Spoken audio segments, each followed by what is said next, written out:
Blame it on Sarah.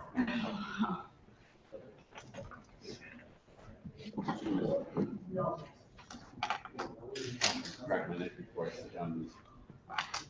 Not great chairs. I just want, I think I sort of. Like I'm sitting down at like my grandmother's kitchen table. Oh. This is what our chairs are like in every Where's the classroom. pasta? I actually walk quick, but I bring it with me back to work. Oh, I see.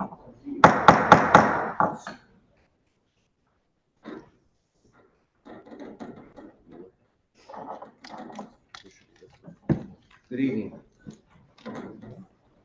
Board of Alders notice New Haven Education Committee of the Board of Alders will meet in person on Wednesday, March 27th, 2024 at 6 p.m. in the Board of Alders Chamber located at 165 Church Street, second floor, New Haven, Connecticut, to hold the following workshop. Workshop of the New Haven Board of Alders with the New Haven Public Schools regarding mid-year updates on math, literacy, and student engagement.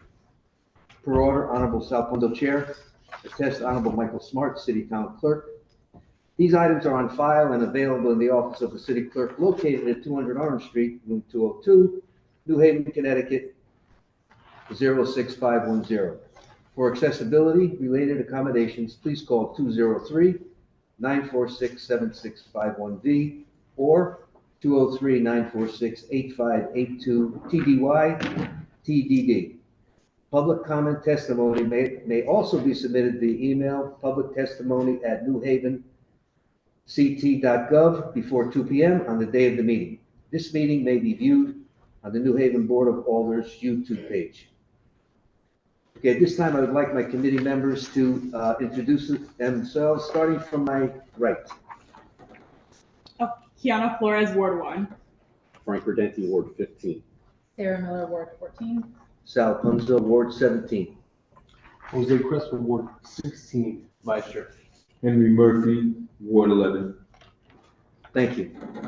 Okay, will the first group come on up to speak to item?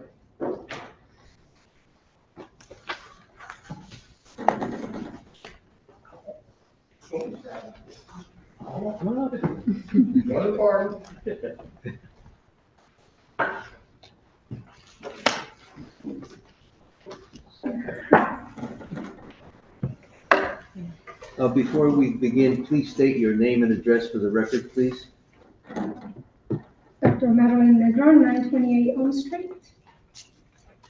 Keisha Red Hannons, 155 Hearn Lane, Hampton, Connecticut. Dr. Jennifer Swingler, 15 Valley Road, Shelton, Connecticut. Jennifer Tusignant, 49 George Street, Middletown, Connecticut. So thank you for the opportunity to come before you again. On this occasion, we want to share with you some exciting data that we have been looking at related to the work that we have been engaging in both literacy and also mathematics. And after we conclude that piece, we do want to take a moment to talk to you a little bit about educator retention. Before we get started and introduce my team, our math supervisor, Monica Joyner, is not able to join us today, but our assistant superintendent of curriculum instruction and assessment is going to be presenting the information to you. So again, with me is Assistant Superintendent Ed Hammond, and we have our dynamic duo. This is how we reference them, Jen and Dr. Jen. So we have Jen Tusignan, who oversees the work that we are doing, K6. And then we have Dr. Swigler, who oversees the work more at the secondary level. So we're talking 7 to 12. Okay. So with that, we're going to go literacy first. So we're going to have Ms. Tusignan begin. Sure. And I believe you have the presentation in front of you, right? We do. Okay, great. Okay, so we will start. Thank you so much for this opportunity this evening. We're very happy to be here. I'll have you go to the first official slide. onto the literacy assessment suite. So these are currently our assessments. As you can see, the first column gives the name of the assessment. The second column are the grade levels for which the assessment is given. And the third column is to describe the frequency at which the assessment is given. If you go to the next slide, we have some helpful terms for you. And DIBELS is the dynamic indicator of basic early literacy skills. And this is currently our universal screener. We use 2 of the subtests of DIBELS. We currently use the phoneme segmentation fluency for kindergarten. All of our kindergartners are screened with this 3 times a year. And this assesses their ability to segment the smallest sound of words, which is the phoneme, the individual sound. So if I say mop, the student would segment that word into its phonemes or its sounds, which would be okay? And then we have the oral reading fluency, which is given 3 times a year in grades 1, 2, and 3. And during that assessment, students have a passage which is in front of them, and they are expected to read the passage, and they have 1 minute to do so. And what happens is the words correct per minute is calculated, and that gives a fluency rate, it basically assesses their fluency rate and their ability to, there's some decoding that a teacher could potentially assess through that particular assessment.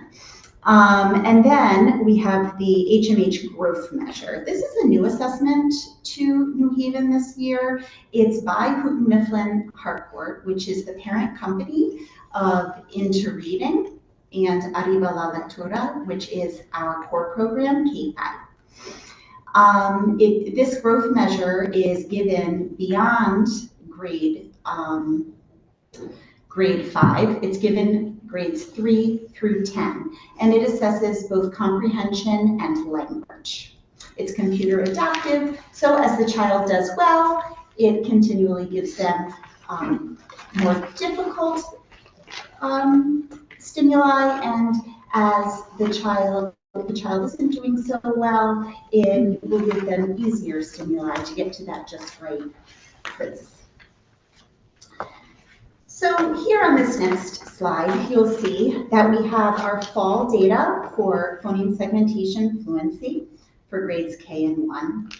That's in blue, and the winter is in red. And you can see that we've had an increase from fall to winter in both grade levels. And if you go to the next slide, you'll see the oral reading fluency data for grades 1, 2, and 3. And although we have seen the increase in grades 1 and 2, we did see a decrease in grade 3. You will see later in the presentation that there actually was an increase in grade 3 on the HMH growth measure. So when it came to comprehension and language, there was an increase, though there was a decrease in the oral reading fluency. So that fluency piece is something we need to definitely keep an eye on and work on with our 3rd graders. And again, this is why we have triangulation of data. We have multiple data points because each one of them is a moment in time for a student. If you go to the next slide, we have our HMH growth measure celebrations. And here you will see that for grades 3 through 8, there was an 8 percentage point increase of students performing at or above level from fall to winter on the growth measure assessment. So we're very happy to report that. And 35% of our students in grades 3 through 8 grew a full grade level equivalency in half of a year, according to the HMH growth measure, excuse me. And this is really important because when we have students that are reading below grade level, we want to make sure that we are accelerating them and that they are making more than a year's worth of growth in a year. Because if they just stay with a year's worth of growth every year and they are behind, they're never going to close that achievement gap. So if they're making a year's worth of growth in half of a year, that's fantastic. And the hope is, and our goal is, that they will make these 35%, all of our students will make another full year's growth in half of a year in order to make 2 years growth in 1 year, which is really phenomenal. And really does help to close that achievement gap. And year over year, if we can see that happening as the instruction is getting better, as our teachers are learning more and more, we're just gaining traction. And our students are the beneficiaries of that. This next slide shows the grade level equivalency categories from fall to winter. So the red category indicates students 2 years below grade level or more. Orange is 1 to 2, so in between that band. Yellow is the approaching band, so they're getting to grade level. They're less than a year below grade level. Red are on grade level, and green are on grade level, and blue are above grade level. So it's important to know with the growth measure is that the benchmark does not change. It's different than the oral reading fluency. The oral reading fluency benchmark changes with each administration. With this growth measure, the benchmark stays the same throughout the entire year. Okay, it's an end of year goal. So what we're seeing here, what this shows, is that the red and the orange, that's where we want the students, that's where we want to see those negative numbers. Because you see that BoY and the MoY at the left side of the paper? That's beginning of year and end of year, okay? Anytime you see BoY and MoY, that's going to stand for beginning of year and end of year. So, middle of year, sorry, thank you, middle of year. It's been a long day. So, from beginning of year to middle of year, our students that were in that red band, 2 years or more below grade level, that decreased by 8%. So we have 8% fewer students in that red band now than we did at the beginning of the year, okay? And for the orange, we have 2% fewer in the orange band than we did at the beginning of the year. So even though some of those students that were in the red may have moved to the orange, even more moved to the yellow, because we have an increase in the yellow, which is what we want. We want them to continually move to the right side of this, okay? And then when you get all the way to the right, we had 3% move into that above grade level band, and we had 5% move into the, we had a 5% increase rather in the green. And if you go to this next one, and this one's really different. It's probably something that you've not seen before. This was new to me as well, so I'm going to try to explain it as best I can. If you start up in the left-hand corner, you'll see this green square that shows the percentage of students that experienced that band level growth. Okay, that's the band, that growth that we talked about at the beginning, approximately 35% going from not that went and grew a full band, a full level, a full level, full grade level. The two graphs in the two bar graphs that are yellow up top, one shows the decrease in students below grade level. That's the middle one. So we went from 80% in the below grade level band to 69%, and then a decrease in students 2 years below grade level from 38% to 25%. And what's really important to know about this page is all about matched pairs, okay?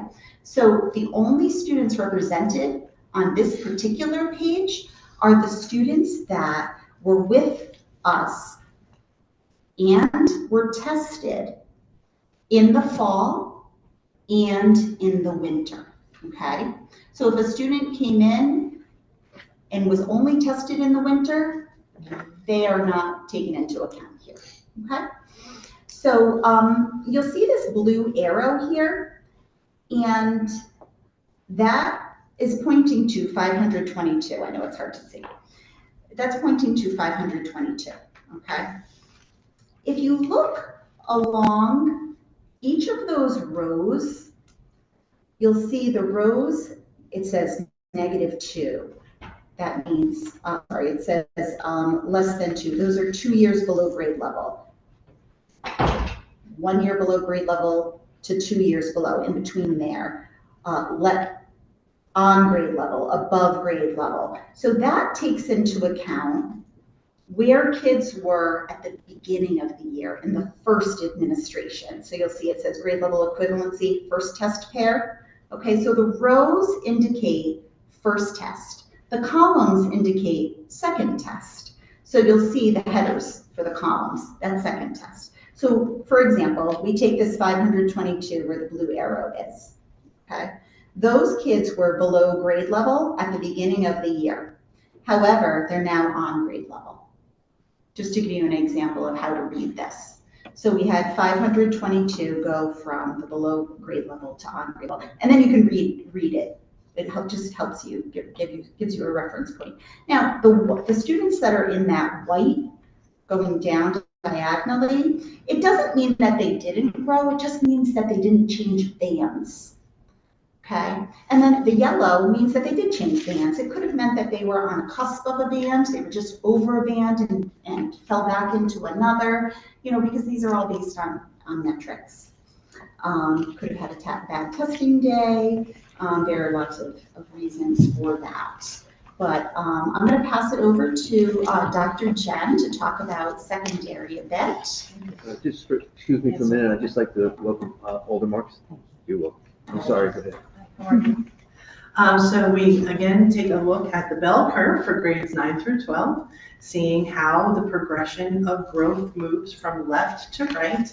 We are seeing students moving from the red to the orange, from the orange to the yellow, and then an increase of 5% in the green to the blue. So again, the data are trending in a positive direction for 9-12 as well. The next chart is the one that my colleague also aptly explained to you, this concept of matched pairs. So again, if we go to that green and yellow row and column chart on the bottom, you see that the fall represents the rows and that the columns represent the middle of year test. And again, you can see students who were performing 1 year below, within the 1 year below, 120 of them now moved up to the on grade level. So again, you can see how the data are trending between the green students that stayed within band, within those white boxes, and then yellow where we're hoping to continue to drill in. In the top left column, in the top left chart, again, you'll see that band level growth, and we see that almost 29% of 9 through 12 in that matched cohort, those matched pairs, showed growth.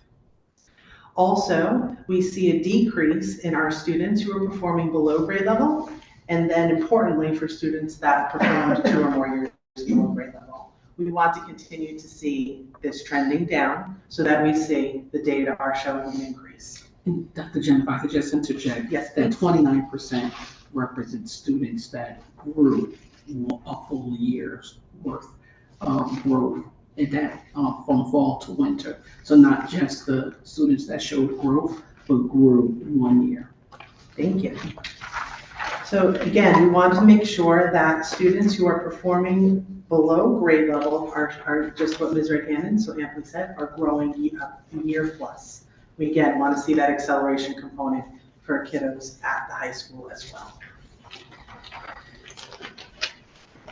So the next chart you see these data are percentage of students and where they performed at the mid-year level. So you'll see statistically that some of the data are trending in one way.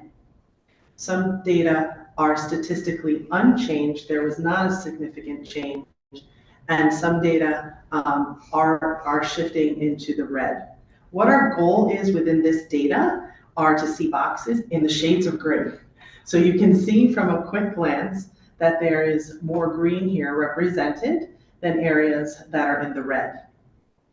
You would want to see negatives in the far below and below, and again, a positive in the on level and above level. So we want to continue to see trends of growth. We can't emphasize that enough, that we want to see our kids moving into the green areas. The next chart is also the growth measure change in the same type of organization by subgroup. So you'll see that we have our students broken out by gender, also students who are multilingual learners, our students who are in support through the special education process, and also the differentiation between high needs and high needs. We also have the data broken out by race. And you can see, again, the data are trending in the green, that we are seeing more positive direction within the subgroup data, and that the majority of the subgroup data are showing growth in the areas of language usage and comprehension as measured by the growth measure. Where we do see red areas, it's curious that there are green around the surrounding red areas, so that's something for us, again, to dig into. Data don't always provide answers. Sometimes they provide opportunities to ask more questions, which is what Jen and I have continued to do since our initial review of this data. We also work closely with the multilingual department and offer this growth measure in Spanish.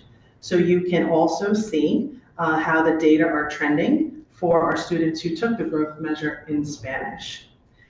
Please note that the most recent data is first on your page. So it's a little counterintuitive. You would expect to see fall, then winter, but the data that are most current are the ones that are all the way to the left. And then you look to the right. And we are continuing to look for the red and the orange to be decreasing and for the green and the blue to be increasing.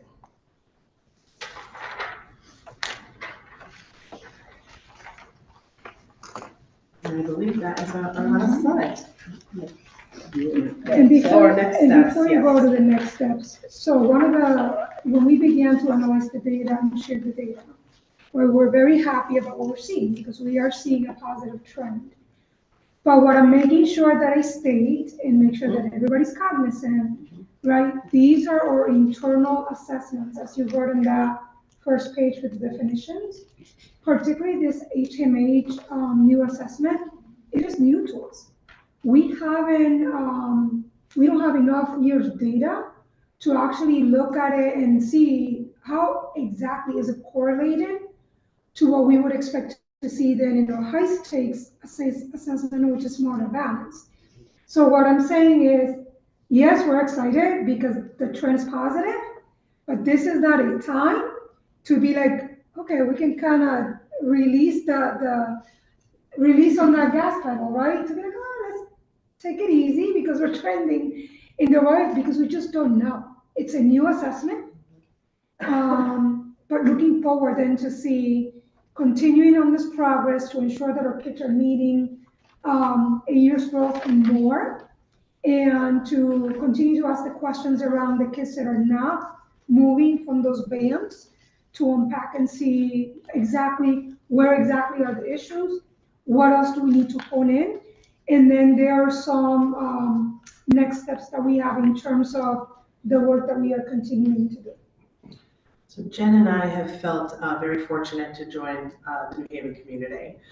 Being together and working through the lens of K-12 has been incredibly powerful for us, and being allowed the opportunity to work not only with our team at central office, but also the district level literacy coaches, and also our building level literacy coaches and the executive team, to really get a sense of what are the next steps of work and aligning our instruction to research and evidence-based strategies that we know are going to move the needle in early intervention, early tier 1 core instruction, and how that grows and goes across K-12. We have some incredible opportunities under the leadership of Ms. Red-Hannons to visit all of our schools and to do walkthroughs of our buildings. So Jen and I, along with Ms. Red-Hannons and other supervisors, have been in quite a few of our beautiful classrooms to see how instruction are going.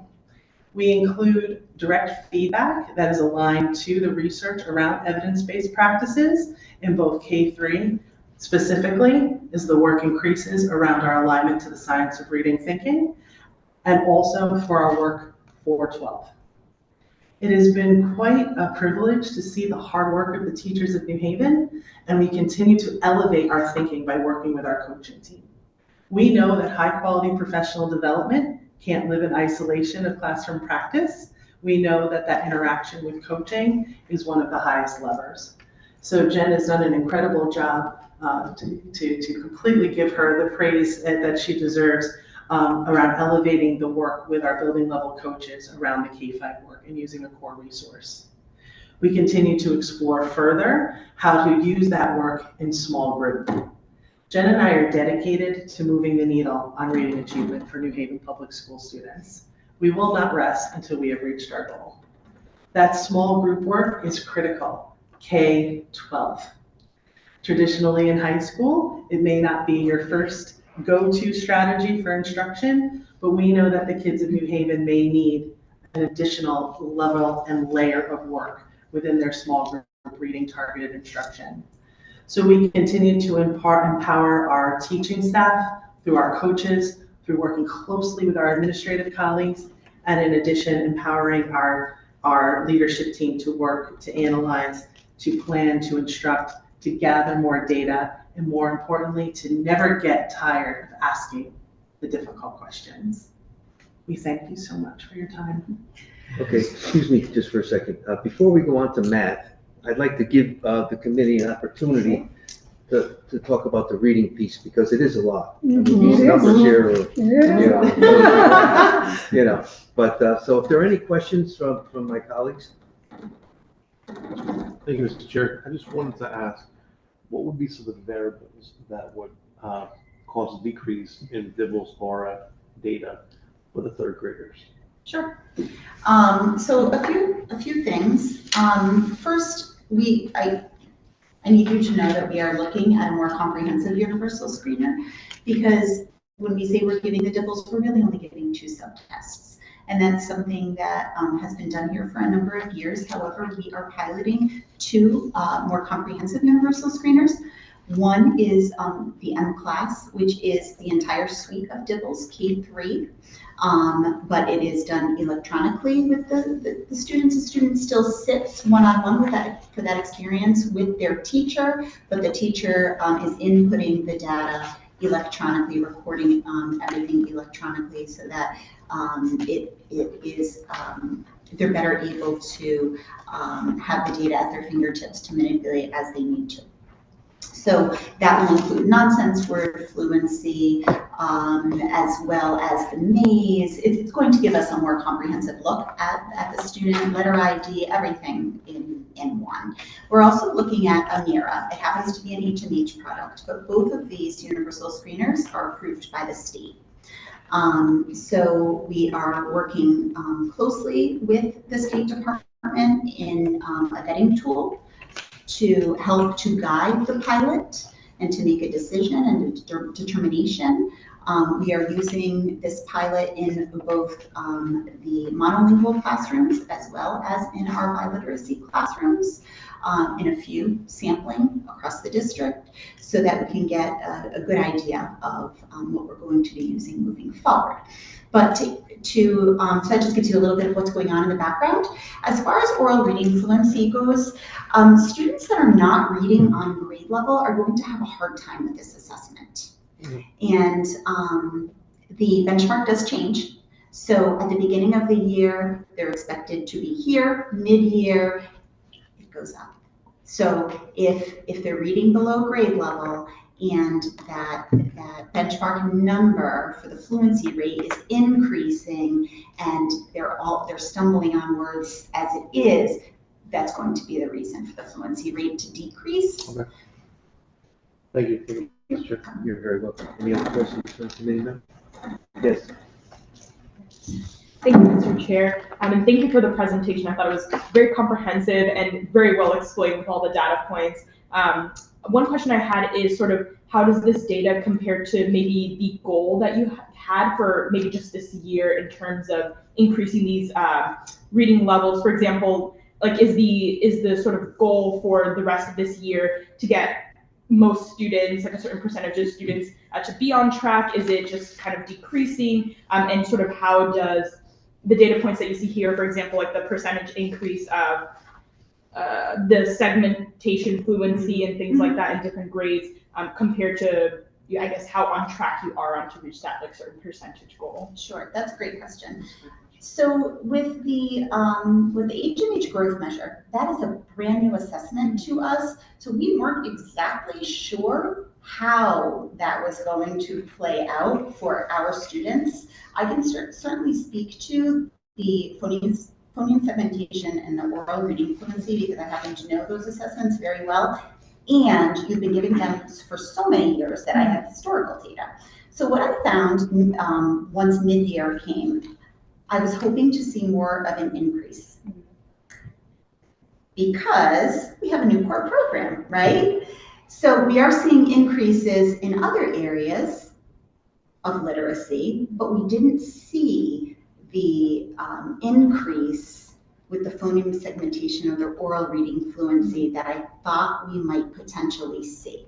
When I look over the past 8 years, the data looks very similar, even coming back off of COVID. Not much changed, which led me to believe that the instruction, there wasn't a lot of phoneme segmentation. There wasn't a lot of phonological awareness. There wasn't a lot of phonemic awareness going on, maybe, as far as targeted, explicit, and systematic.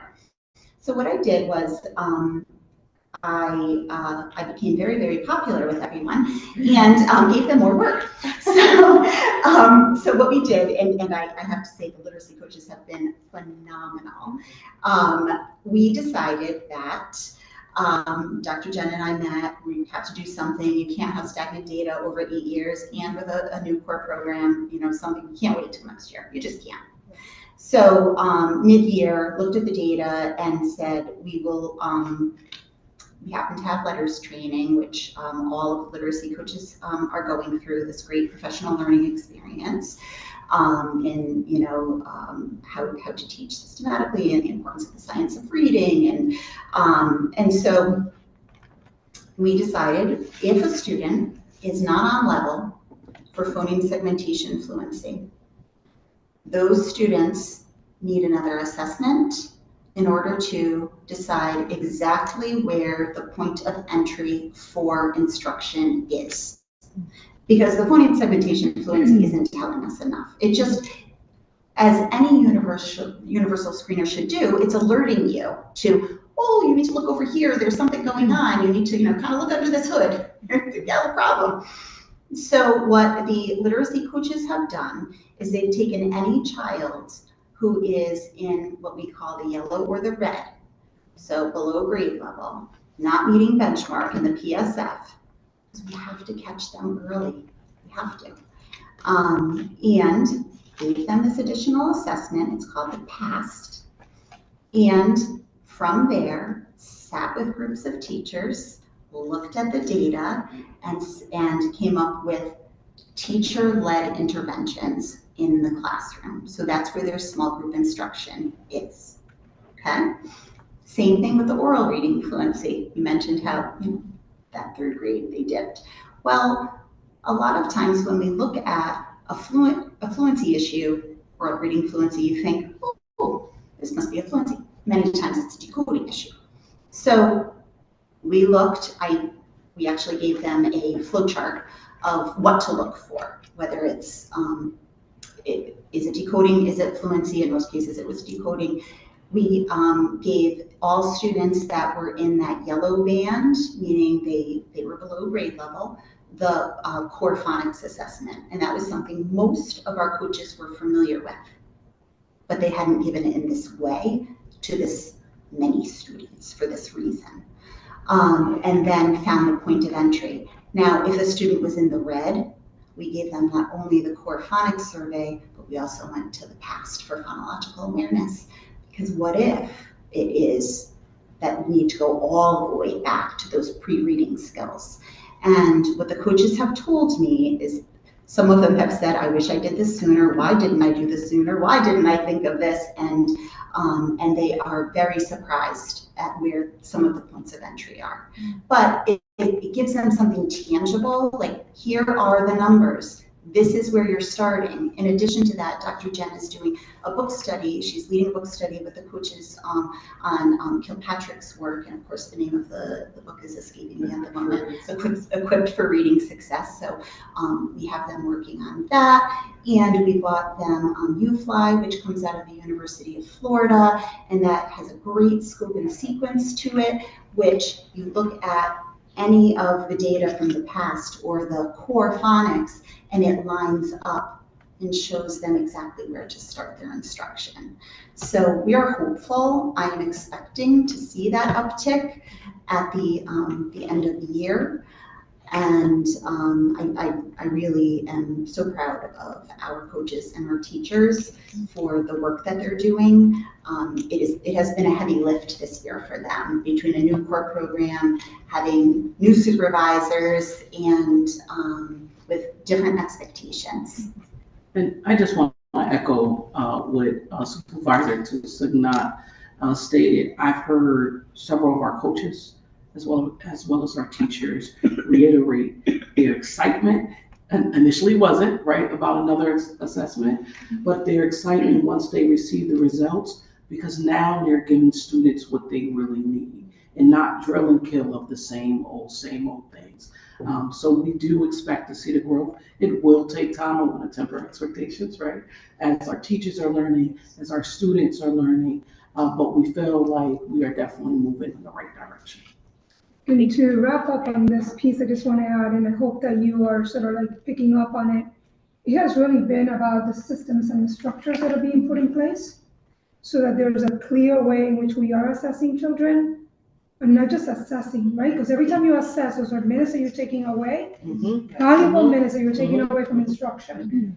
It's about what are we doing with that assessment data once we get it, so that we can individualize what's going to be the approach for every single student then, based on that data that we are collecting. Are there any other questions?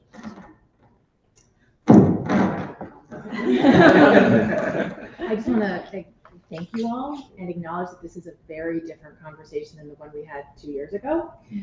So it's really exciting to see a lot of these elements getting put in place and the progress starting to happen.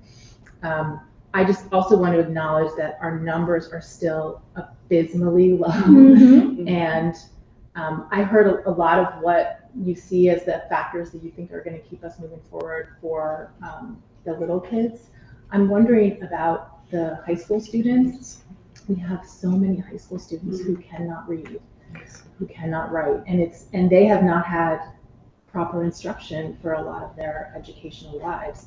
So what can we do for them? It's great to see progress starting, but I'm wondering what strategies are going to be put in place. That's a great question, so thank you for that.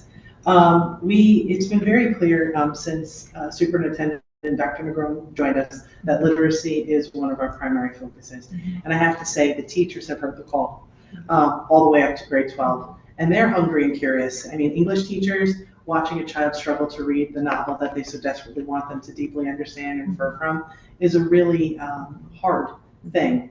For example, I'll give you an example. So for example, one of the ways that we're going to move the needle is similar to what Jen is doing with the littles. We're taking a closer look at our 8th graders before they move on to high school, so that we've got additional diagnostic data, so we're sure that as we think about what level of intervention, the intensity, frequency, and programmed approach that we're going to be taking at the high school, that we're making sure that, again, we are at that lowest point of entry. You know, you all know this on some level, knowing children and knowing people who learn to read. You know, the older kids get, the more complex it becomes. So again, I thank you for acknowledging the important work of the K-3, because we know that's where it's like someone very wise once said to me, it's the difference between turning a speedboat and turning an oil tank. And again, you can turn an oil tank, it just takes a lot more effort. So we are doing some additional work with our 8th graders currently. We are going to be taking a look at how kids are placed within intervention within the high school. But then even beyond that, we are starting to question what's happening in core. We're doing program reviews of curriculum for 6-8, and we're also going to be reviewing what's happening for 9-12. Research are showing us there are evidence-based practices that we can put in place for high school around lifting, comprehension, but also how do you engage a high school kid with fluency work without making it feel, and I'm going to use the word embarrassing. I hate, you would never sit in front of a class of their peers and ask them to stumble through a text.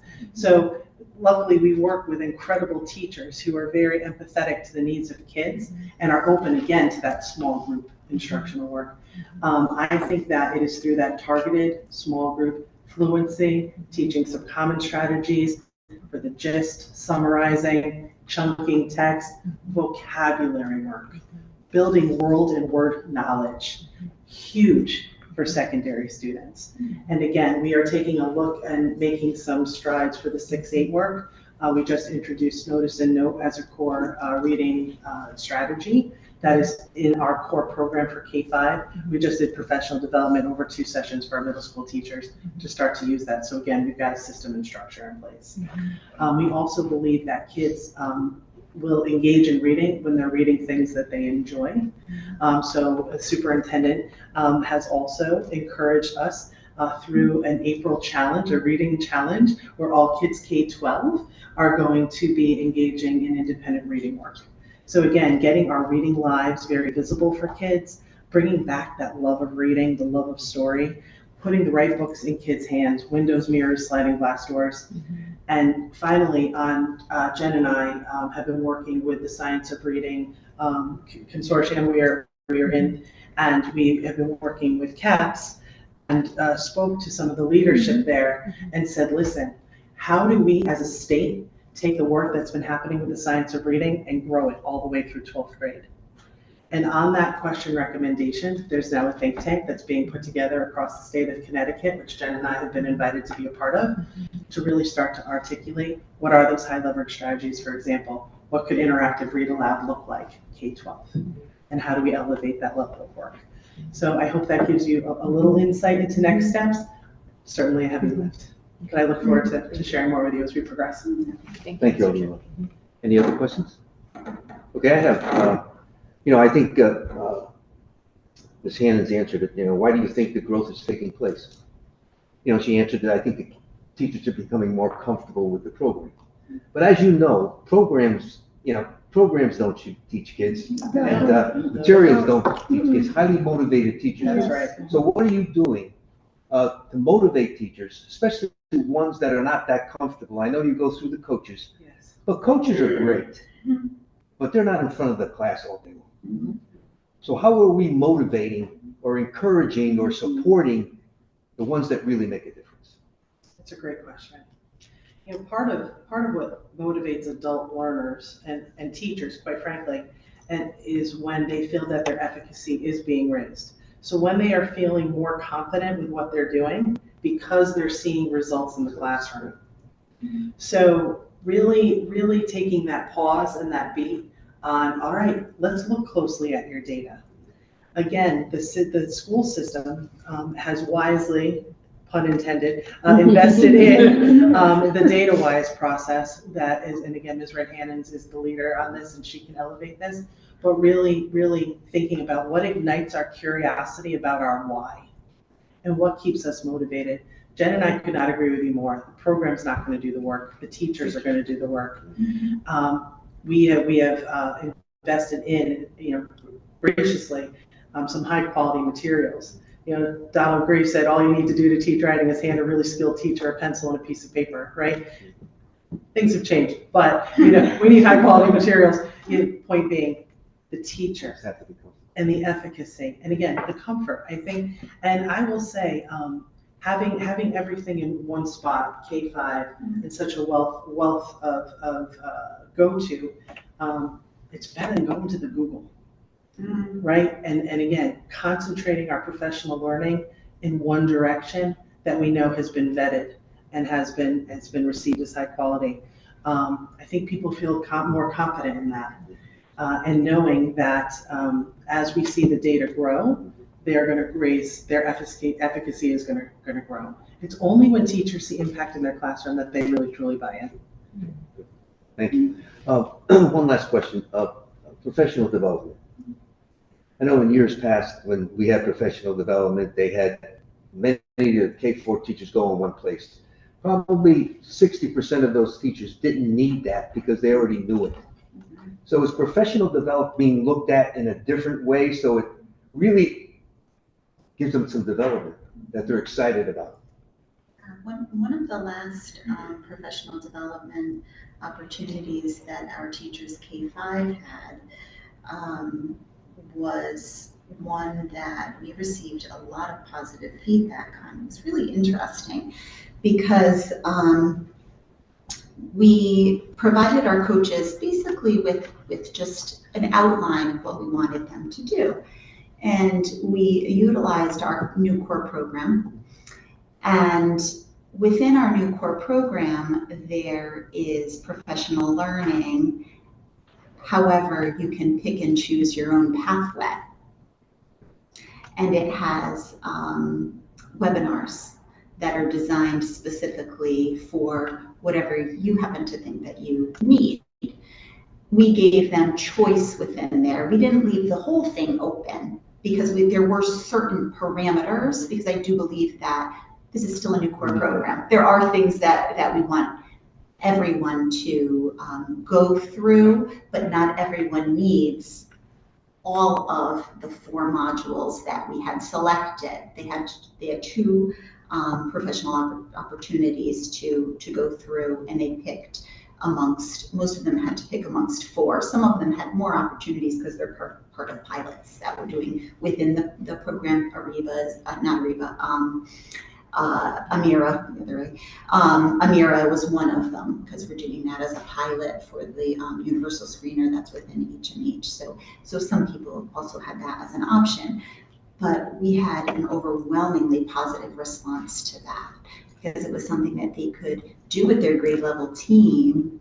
So still feel that piece of personalization with another human, because I think that being able to talk with someone is important and collaborate together, but they were also able to kind of choose their own adventure.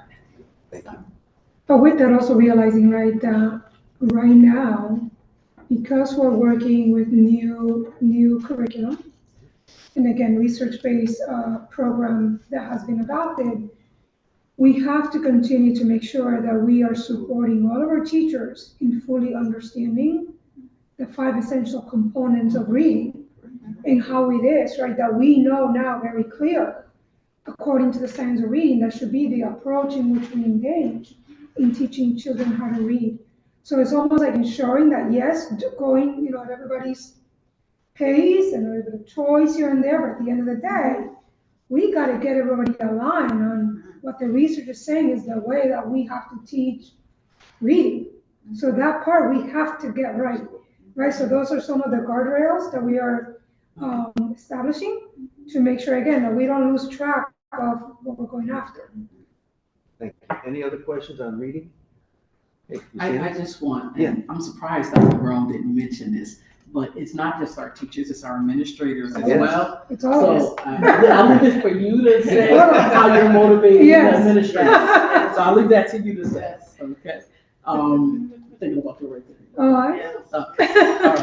All right. So going to math, excited about math. I'll do my best impersonation of Supervisor Brown. And you can go to the first slide. So we followed the same process as in literacy in analyzing our middle of the year data, looking at our beginning of the year data. And we can look at the data over 5 placement levels, and that's what you see on the left-hand side are 3 placement levels. You'll see that we look over 5. So we're looking at above grade level, on grade level. You're also looking at 1 year behind, 2 years, and 3 years behind. What you want to see and what I want to bring your attention to Whenever you look at any data on math, the green is increasing, the red is decreasing, right? So that's what we want to look at. So if you look at it on the right side, and it's really small, so I'm gonna bring you to the individual grade levels in a minute, but you can see those two bars on the right side, where the green is increasing, that's our most recent data, and you see where the red is decreasing some. And so we can go to the next page. Just want to do some level setting around language. So clear grade level expectations. Those are the expectations we want students to achieve by the end of the year. As with the literacy data points, any benchmark data that you see, it's rated against the end of the year expected grade level where you should be, where a child should grow. All right. So, for example, when I test in the fall, I may be 1 year behind. And that's actually okay because it's the end of the year standards that I'm being rated against. Typical growth. Typical growth is set by the company, which is iReady, to say this is what a child typically grows for over a course of 1 year. So that's 1 year's growth. Because we're trying to close the achievement gap, we're focused on stretch growth. And the math assessments allow us to look at stretch growth. And that's more than a year's worth of growth. And that's where we want to see our students. And so that explains the definitions that we'll be discussing. So overall, if you look at our placement from fall to winter, fall being the left side and right being the winter, you could see in the beginning in green, we were at 4%, and now we're at 15%. So that gives us an 11% growth. And you can also see red went from 34% to 26%. So we're seeing growth as well in mathematics. The data is also broken down by grade level. Once again, as you look across, you want to see the green increasing on, when you look at the bars, the left bar is the fall, the right bar is winter. And so you want to see, and you can see across K5 where we see the green is increasing and the red is decreasing. You may say, well, why isn't there red in K and 1? Because the red represents three grade levels behind, 2 grade levels behind. So you won't see that for our younger kids. Okay. The data are also broken out for grade 6, 7, and 8. You see the same trend where green is increasing, red is decreasing. If we look at the next chart that you have before you. So this is where we start talking about personalized instruction or personalized learning for our students. We want our students, when they're on the iReady My Path program, to pass their lessons with 70%. That's the bar set from iReady. The bar is 70% of their lessons passed.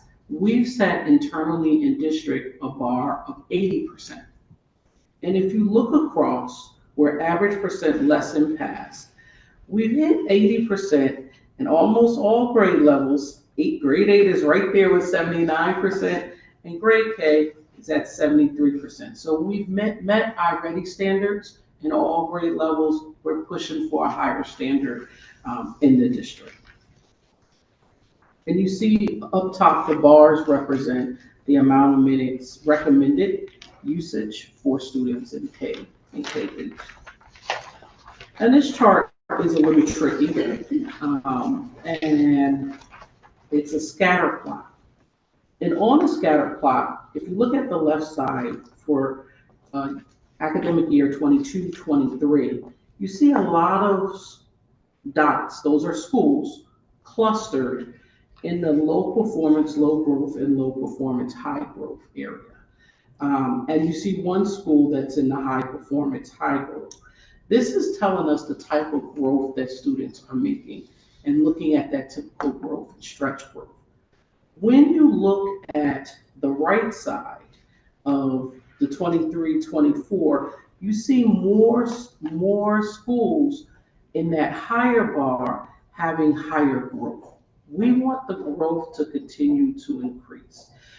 As a district, just as an aside, we were part of a consortium of districts, if you will, several years ago that pushed the state into looking at growth versus overall percentage, because we knew that, okay, our percentages are low, but we want to be able to celebrate our students and their families because our students are growing over time.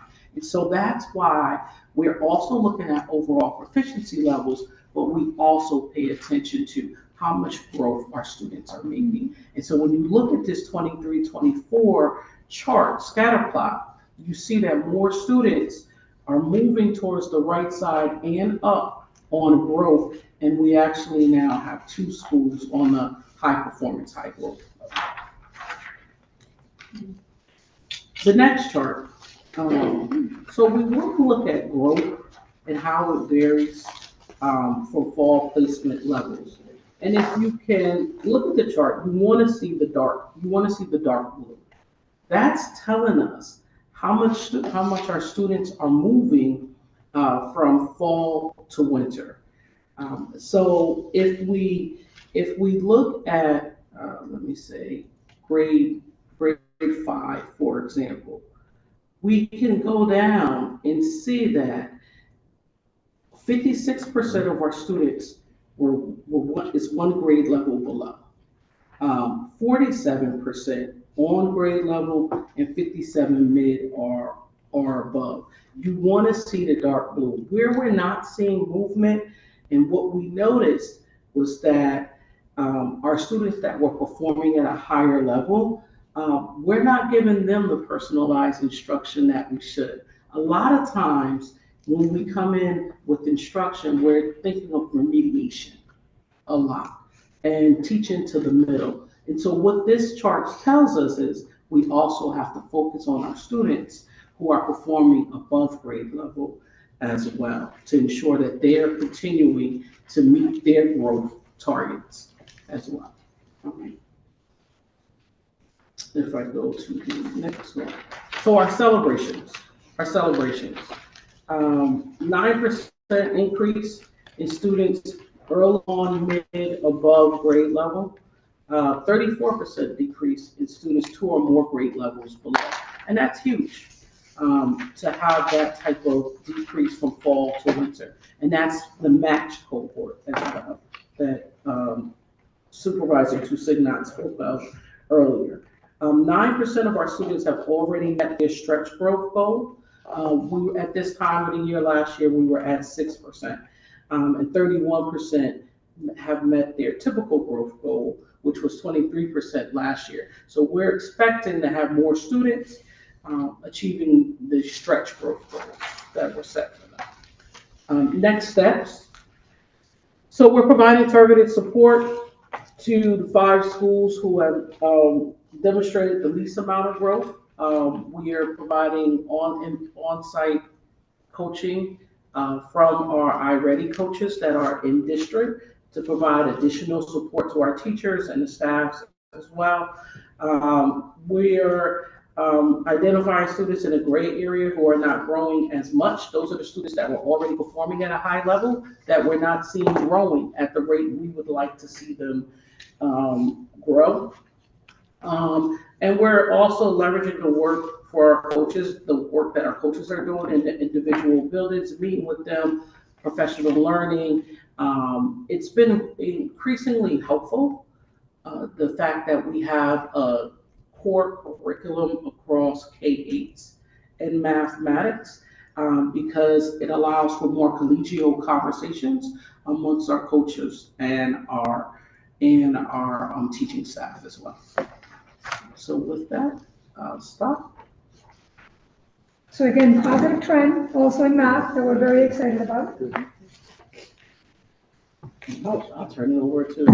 Are there any questions? Thank you, Mr. Chair. I just want to ask, when it comes to math, numbers don't lie. Mm-hmm. And I'm looking at the percentage for page 23. how much of the growth varied across fall placement levels. And I do notice the mid or above grade level, let's say fifth graders, 57%, only 30 students were assessed. But if you look at the 3 or more grade levels below, 75%, but 590 students were assessed. Let me, well, I'll read this to you again. Which one are you looking I'm at? looking at the fifth grade. Fifth grade. Okay, so I'm just trying to with the understand fifth grade, okay. So what fifth grade says is that 30 students were assessed. I'm sorry, I didn't clearly explain this before. So fifth grade, 30 students were assessed. Out of those, and they were performing in the fall at the mid or above grade level, 30 students.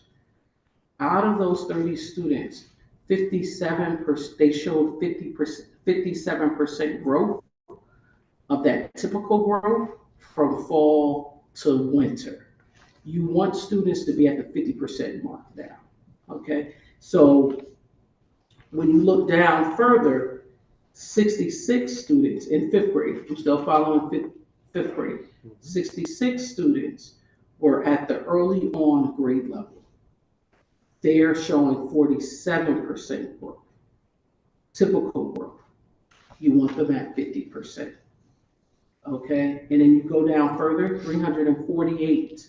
So these are our fifth grades, and this is matched across the district. So these are the kids that took the assessment in fall, took it in winter. So the numbers that you see on the bottom are the number of students that fell in that particular category in the fall. Right, but those numbers are in correlation to the far end, which is all students. That's the number 348 out of 3786. So the number you see at the far end, the 209 on the mid or above, which one are you looking at? 56%, 348. Okay, so you're at the one grade level below? Correct. Okay, so 3,786 K to 8 students were assessed that were one grade level below in the fall. Out of those students that were one grade level below, they've achieved 56% typical growth. You want them at 50% now. So they've surpassed the expectation of 56%. So that's just adding up the numbers, Katie. Got it. Okay. I appreciate it. No problem. No problem. I didn't take enough time when I initially showed this one, so I'm glad you brought me back there. Appreciate it. Thank you, Mr. Chair. Very welcome. Any other questions? Thank you, Mr. Chair. Thank you for the information. I have two questions. One is about what seems to me like a very tech-heavy math instruction. I hear from my kids that they're always on iReady. iReady is like the core, and it's mostly on screens. Is that correct? And if so, like what is the overall philosophy of balancing instruction from the teacher, kids working together, and screen time? So it is a misconception of iReady, and we hear that often, so I'm not surprised by you saying that. So the teacher provides instruction, just like any other class. They're doing small group instruction. They have a mini lesson, they're on the board. This is all regularly done. Teacher, if you would, chalkboard. And the students are in their workbooks doing work. There is a component of iReady where students are on MyPath. And MyPath is a digital tool that meets students exactly where they are and provide instruction. No different from Alexia, but it's embedded into the normal lesson activity. So it's the same as, because I know you're familiar with Alexia. So just like Alexia. Okay, that's helpful. Thank you. And then my second question is about high school students, and these are, they're going to be filing their taxes soon enough, balancing a checkbook. Where are we with the high school students? So I'm glad you mentioned the filing checkbook and all of those things, taxes. So as you know, we have to implement a financial literacy course in all of our high schools. Most of our high schools already have the course in their course catalog. We are also doing a review right now of high school courses. similar to what's happening in ELA. We started with the lower grades, I'll just be honest, right? That was systematically done. And now we are really looking at our high schools to see programmatic offerings and to ensure that Algebra 2 is the same across the district. Right now, quite honestly, it's not as cohesive as we would like it to be. And so the work that's happening with the high schools is also writing of curriculum as well, because it isn't just simply, let's put all textbooks in these and have the same textbook, but you also have to do the writing of the curriculum. And so that work is being done as well. In the same breath, we're also working on building thinking classrooms where we're doing a lot of individualized instructions in our mathematics classrooms, and what that could look like for a student. If I'm in an Algebra 2 class, my teacher is working with a small group of students or an individual student. I'm looking at what is my lesson for the day. The teacher has recorded lessons for the students to go on and see the recording. Where they are, they can ask the teacher questions. And so we're really looking at how we personalize the learning experience for students while shoring up the foundational skills as well. Absolutely. So that's helpful. Are there currently now no sort of district-wide assessments for high school math? Right now, we don't have any for high school because they're course related. So what they're doing is they have their midterms, and then there's particular courses that will have assessments. So it's not as So we couldn't really built in like this, give us a no, picture because like Algebra 1 would have their own assessment. So what I've asked the supervisors to do, and we started this at the end of last year, and it's continuing this year, is to pull the mid-year and the final exams, because I want to see the variation from school to school, what the expectations are.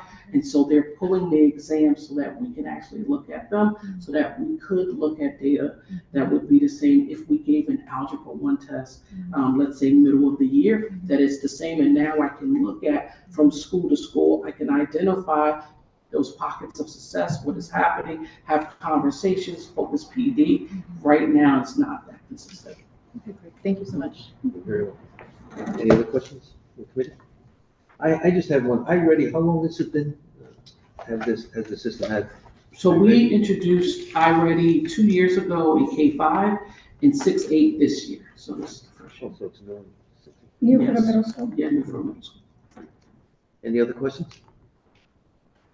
Okay, before we end, I just want to thank you guys for coming, and it's exciting. Do you want the educator? Oh, yeah. He's trying to kick If you you out. know, He's trying to kick you out. That's I just want to important. make ssure you know No, I don't I want to kick responded to you your request. out. That's the important. But I do want to echo just real quickly, as exciting as it is, right, to come before you with the data that we have. Alder Miller, you've been with us for a couple of years, right? The conversation has changed.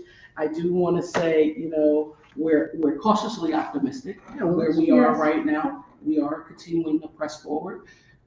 We recognize there's a lot of work ahead of us to do because we do want to get those overall performance levels up for all of our students. We celebrate this, but we're continuing to move forward. Good. Okay. So switching topics now, let's talk a little bit about educator retention.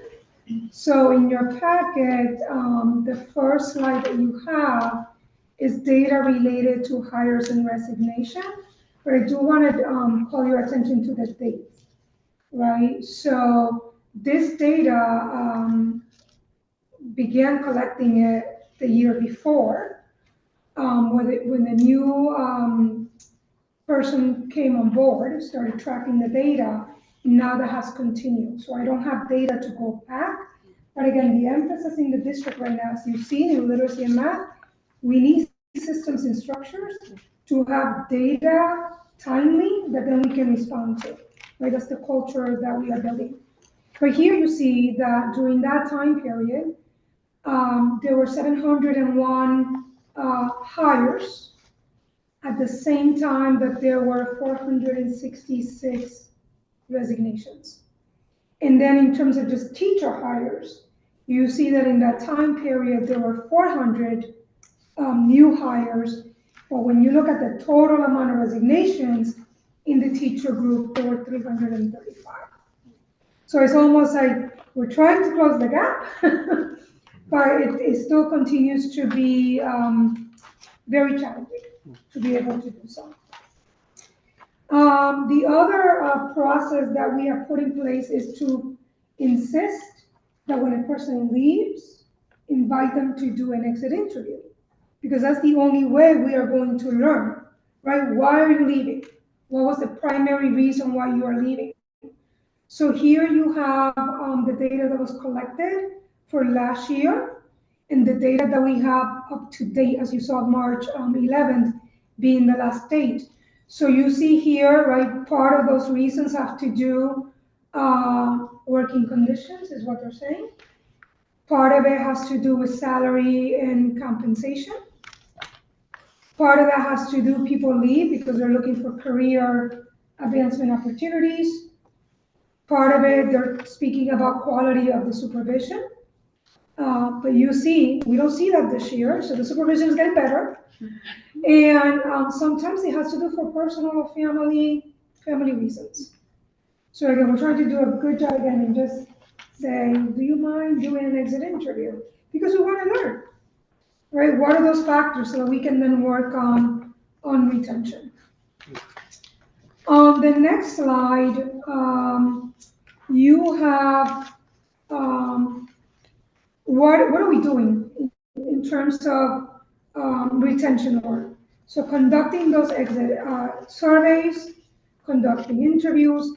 We also have a whole committee that is dedicated to brainstorming things that we can do inside of our retention strategy. So for example, honing in a lot around professional learning related to emotional intelligence. And by the way, that is work that we're not just doing with our teachers, work we're doing with our administrators, and also work that we're doing with the entire cabinet and executive team, right? So that we can lead with emotional intelligence in mind. We have lots of celebration campaigns going on. I hope that you are following me through Facebook. Most recently, right, we were recognizing women in aligning with the theme of this year, which is DEI, and lifting and celebrating folks who are doing that work. And pretty soon, like, I'm gonna get on the road and going and doing these surprise visits on people that are being acknowledged for the work that they're doing. So that's part of our retention work. And just building a whole like toolkit on what strategies can we employ in all layers of the organization to work at retention. We're also doing this concept that we call honored schools. And again, just great work, great strategies coming from that committee, just to lift morale, acknowledge people who are working very, very hard. Prior to the start of the meeting, we were talking about how hard, right, the profession is today and how different it is from we even began in our classroom teaching days.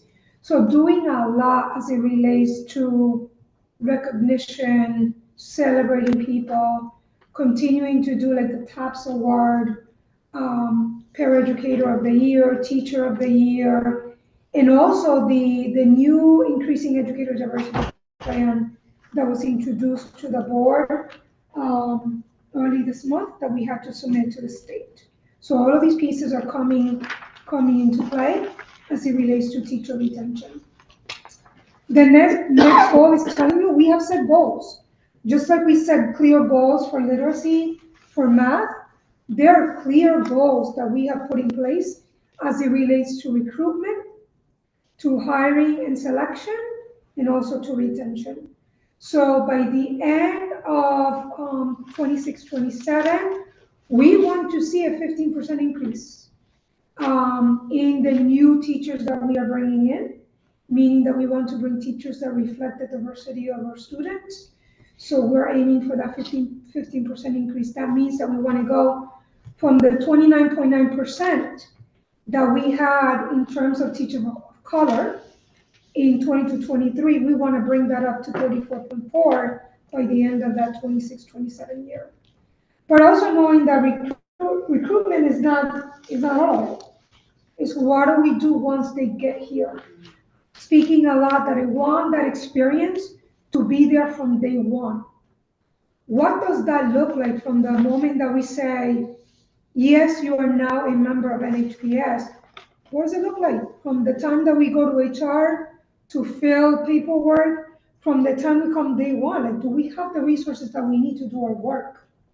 So I reflect back, like looking back at my own experience. Did I have my email? Did I have my passwords? Could I like get into the work on day one? So being intentional again, all those layers that seem small make a whole difference, right? Because if you walk in, they build your excitement about joining the team, and you come and you don't even have what you need, it makes you second guess. Did I make the right decision in joining this team? I want us to be very intentional with that. And also the training that is coming to the panels that are doing the hiring, especially, right, as we think about or plan to diversify the teaching force. We know that we all bring bias, right? We all have it. We cannot say that we don't bring bias because we all have it. But getting the training so that we're more open in terms of hiring committees, so that when you get a person that has this amazing resume, they get to you and maybe they talk to you like I do with a heavy accent. But just because I have a heavy accent doesn't mean that all of a sudden the panel has like a different opinion and say, this person can't do the work because they have a heavy accent. Or no, this person doesn't quite fit because they're not the right color that we're looking for.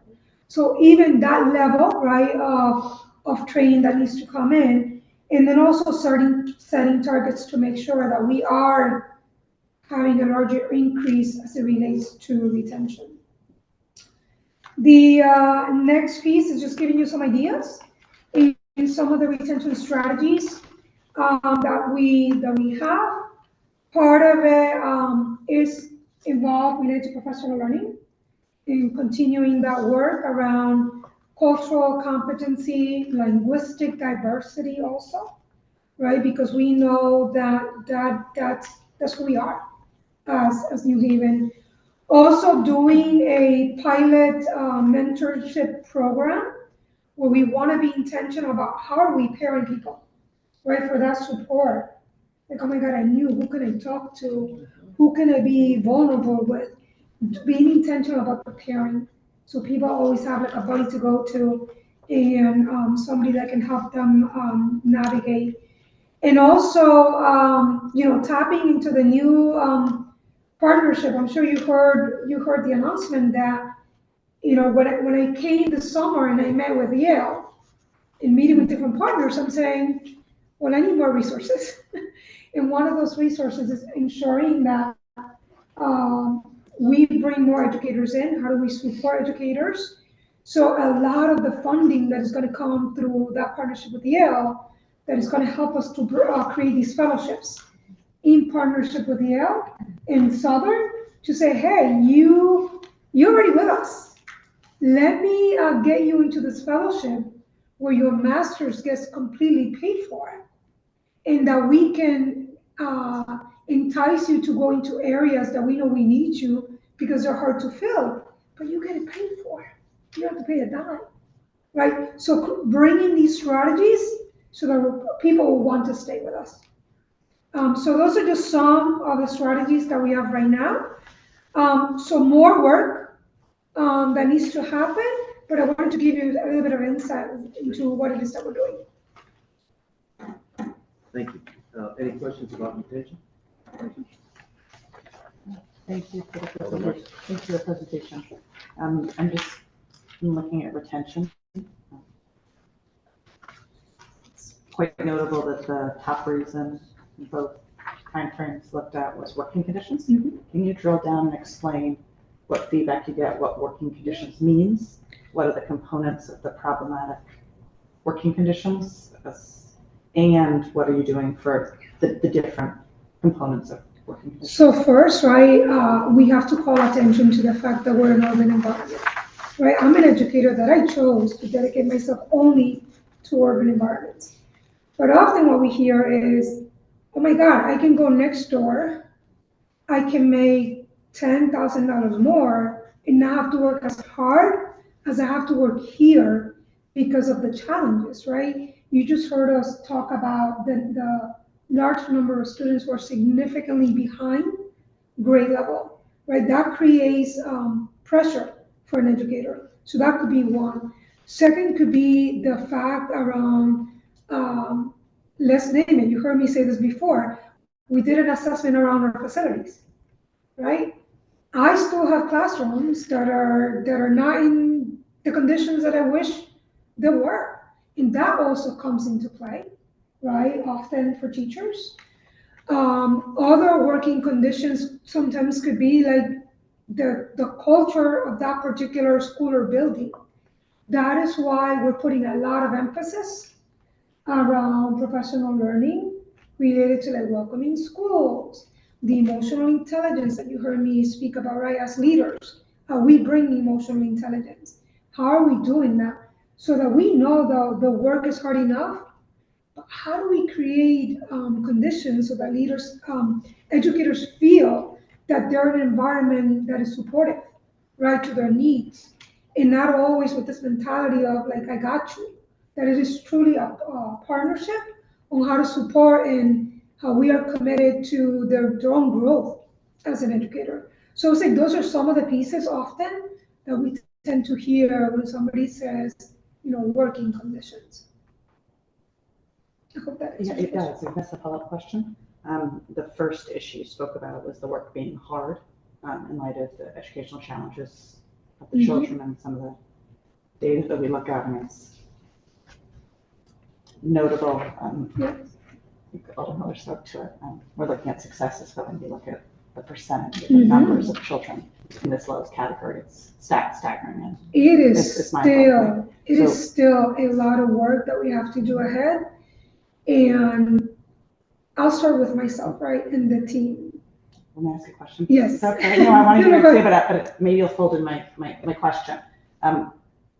What do you think is the best way to attract and motivate teachers who actually view that as a positive of the work, sort of the challenge and the importance?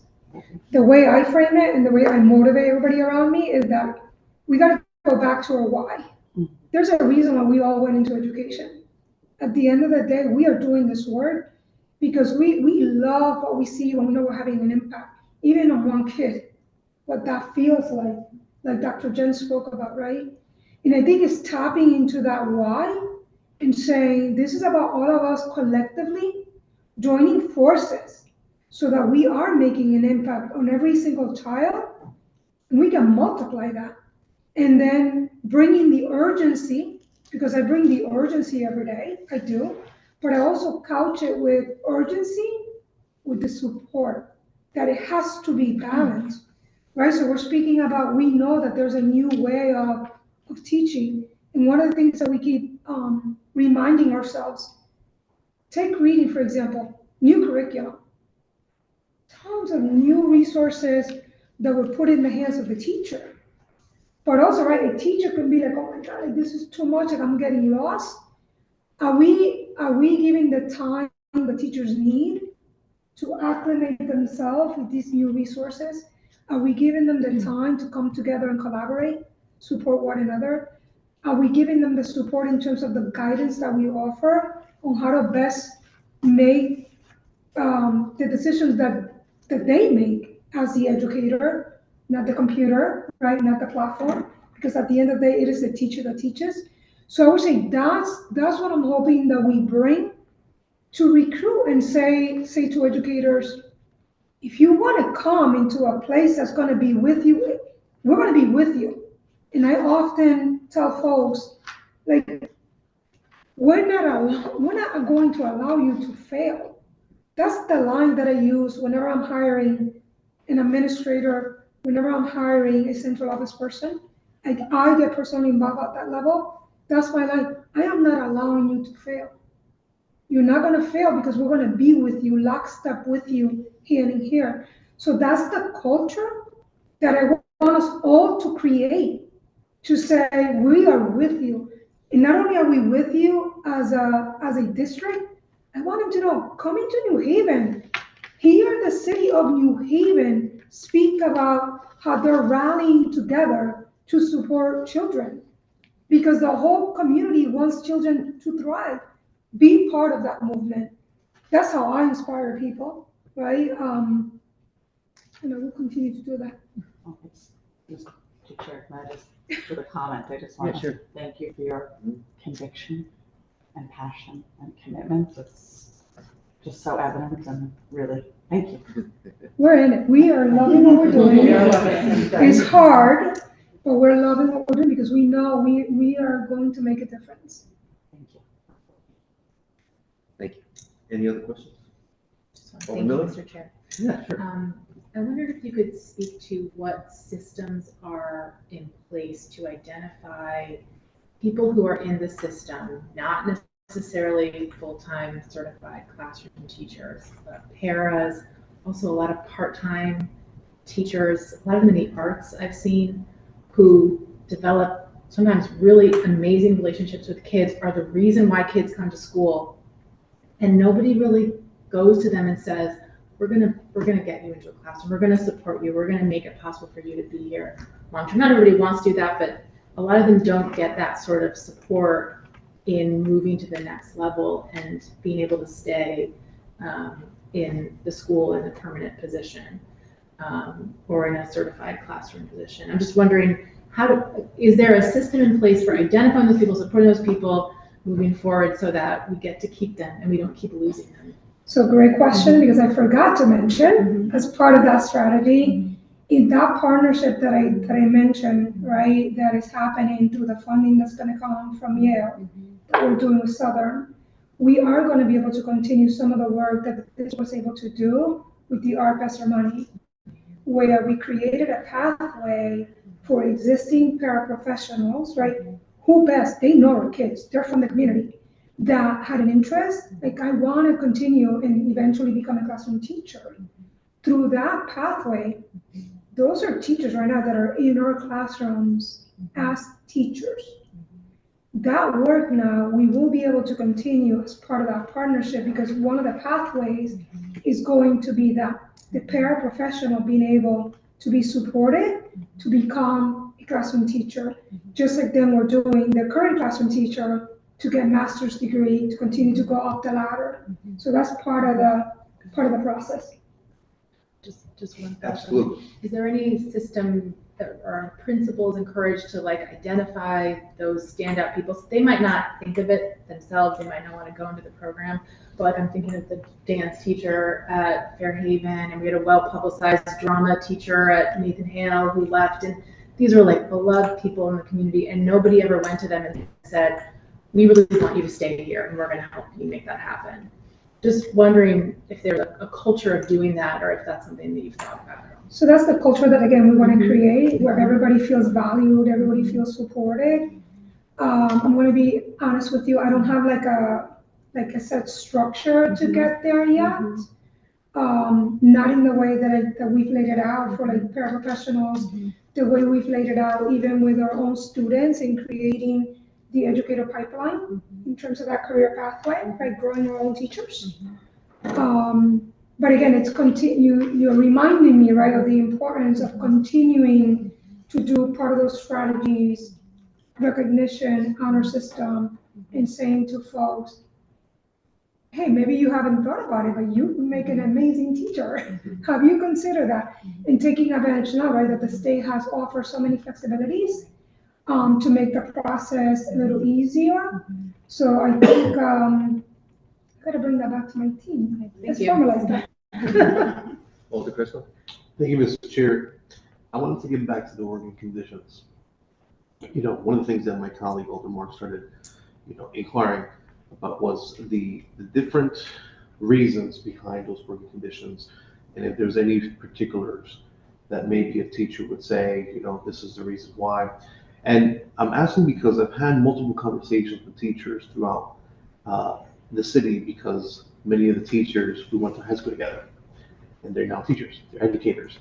And part of I just want to ask, has there been a theme under personal safety or,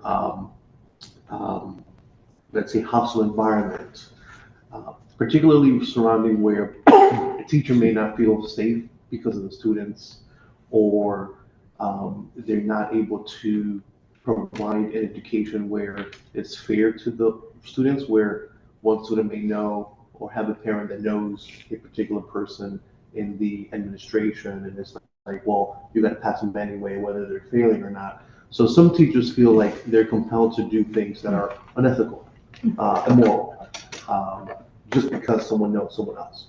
And so, has there been any constant or consistent theme with, my condition working in the school is because, we as teachers don't really have the authority to educate anymore, or we're pretty much held accountable if even if the student is wrong, they're at fault. Teachers are at fault. Has there been any theme surrounding that? And if there has been any conversation to how to fix that? Because many teachers, at least that I've spoken with, say, well, I had to be, speaking to the parents, and I even told the principal, and I had to CC this person and include a whole bunch of individuals, just because this one person tried to feel like, oh, I can call the mayor, I can do this, I can do that.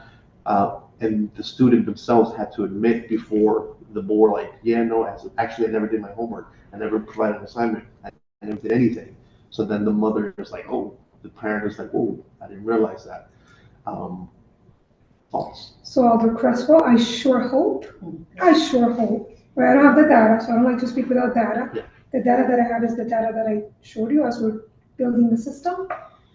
I sure hope that that is not the case, because all of us, every educator, has to abide by a code of ethics that comes with our certification, right?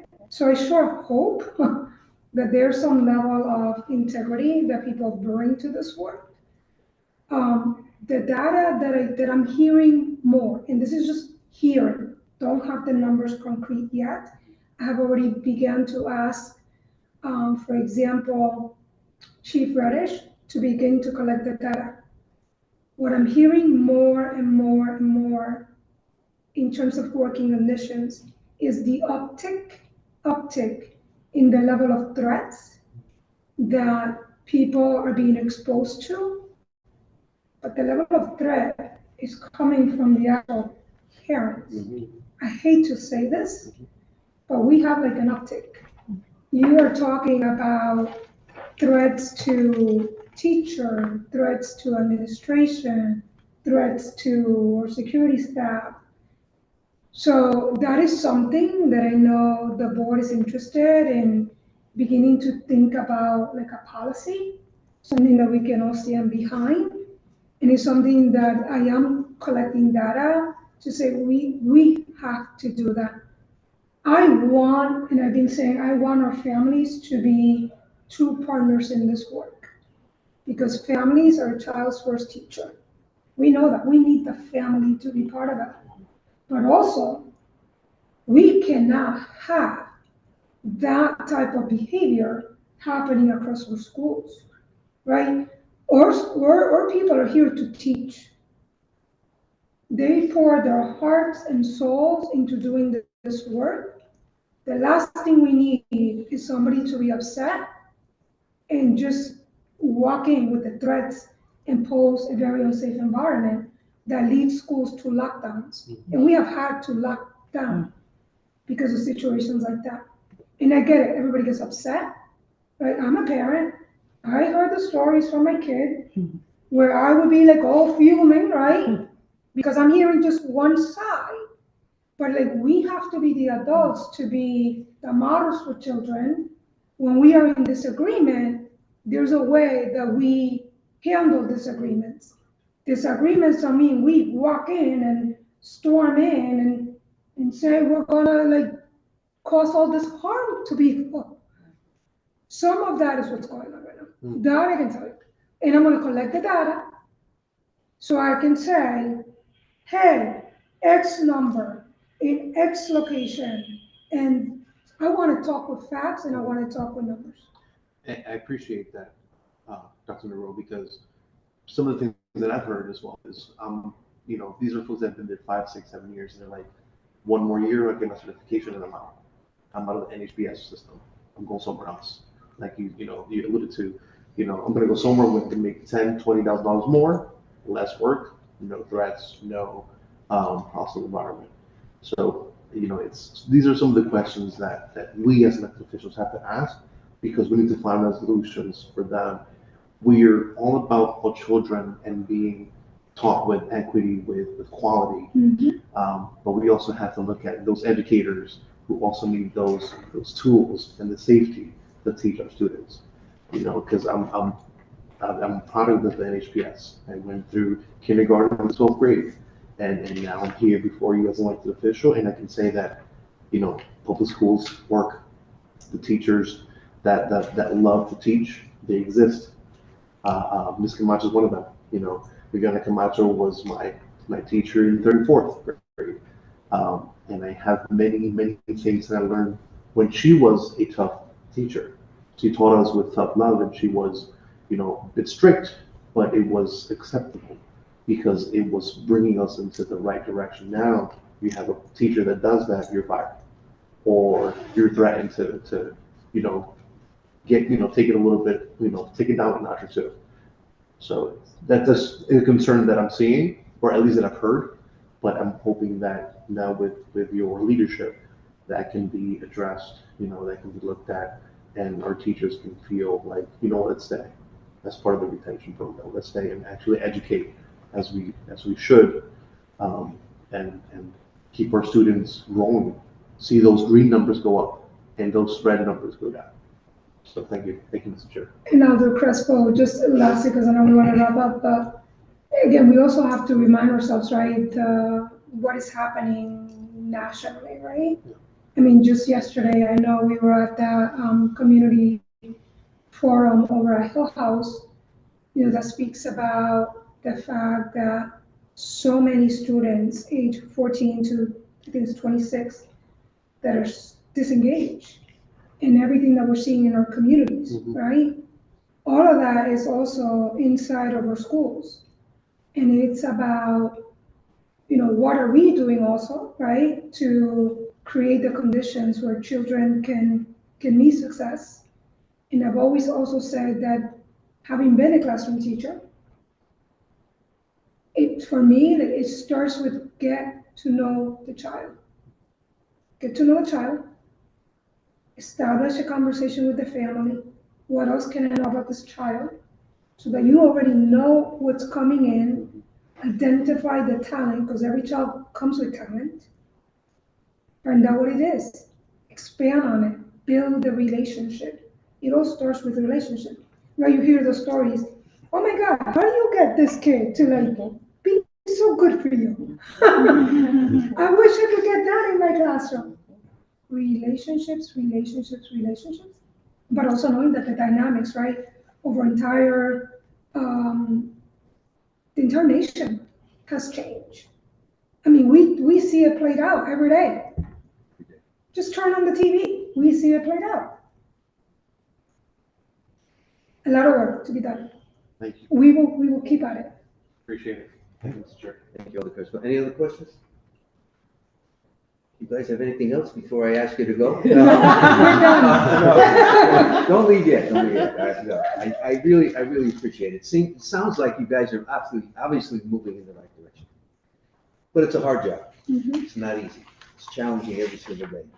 You know, when I started teaching way back in 1969, 70, you know, it was challenging, but in a different way. And I think you guys are really heading in the right direction. And again, retention of teachers is very important. My philosophy was, and still is, and always will be, you know, you can hire a teacher put them in a school, but now it's up to that building administrator to create that caring attitude, that support attitude. Because as you can see, salary and compensation was up there and, a couple years ago. Now it's, down below. So I think it's not always the money. That $2,000 or $3,000, $4,000 may not be that important to someone, but it is important to someone to go to work every day and say, you know what? I got support. It's a tough job, but they need that. They want to be coddled a little bit. They want to be supported. They want to see people in their room. They want to say, hey, I'm close to 80 years old. When someone pats me on the back, it makes me feel good at my age. So what I'm saying is that everybody needs that. To me, it always was and it always will be, the leader of a school is the most important person in that building, without question, in my mind. They set the tone, they set the environment, they set the culture from day one. And I think you guys are heading in that direction. I really want to thank you so much for that presentation. I really, really appreciate it. I know my committee does also. Thank you very, very much. Thank you for the opportunity. Yeah, great. Thank you. Thank you. Thank you.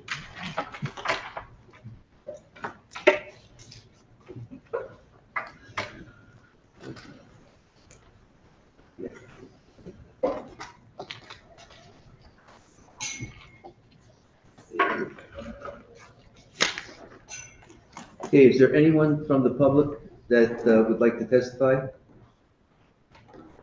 Is there anyone from the public that would like to testify on this item? Is there anyone that would like to testify on this item?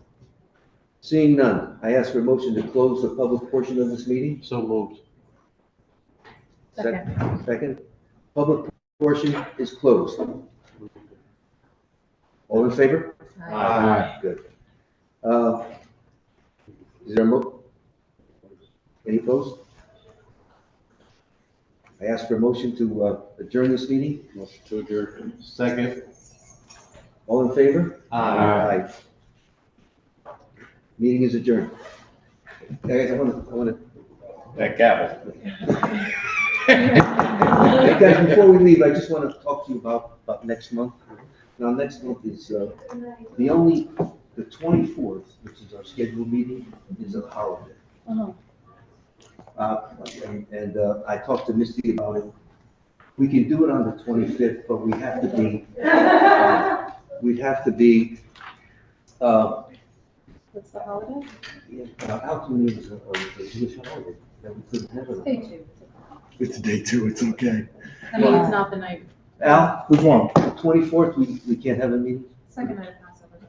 It's not even. Second night is not